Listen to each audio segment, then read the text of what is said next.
আসসালামু আলাইকুম এভরিওয়ান, আশা করি সবাই ভালো আছেন। আজকে শুক্রবার, চমৎকার একটি দিন। সকালে স্নোফল হয়েছে, তো নামাজ থেকে বের হওয়ার পরে দেখলাম অনেকটা কমে গেছে।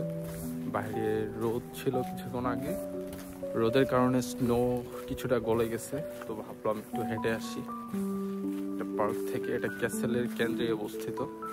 তো হাঁটতে হাঁটতে আমার হঠাৎ একটি কথা মনে পড়লো। আজকে থেকে 7 বছর আগে আমি যখন অ্যাডমিশনের জন্য বের হই, এইচএসসির পরপরই, তো আমার খালা আমাকে বলতেছিল যে ইমরান, আজকে তুমি বের হচ্ছ, এটাই হয়তো তোমার শেষ বের হওয়া বাসা থেকে। এই যে বের হইছো, আর হয়তো তোমার বাসায় ফেরা হবে না।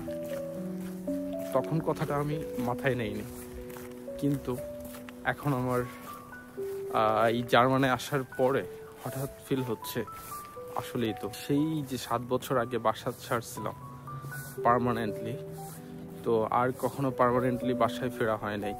সে অ্যাডমিশনের পরে ভার্সিটিতে ভর্তি হওয়া, ব্যাচেলর কমপ্লিট করা, তারপর জার্মানে আসা, কই যাওয়া তো হয়নি।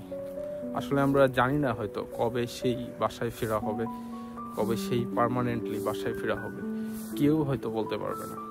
তো মাঝে মাঝে এই বিষয়গুলো খুব হৃদয়ের মধ্যে নাড়া দিয়ে ওঠে।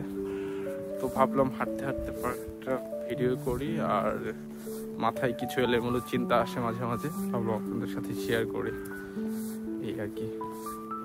ওকে, সবাই ভালো থাকবেন, সুস্থ থাকবেন, দেখা হবে অন্য কোনো ভিডিওতে। আল্লাহ হাফিজ।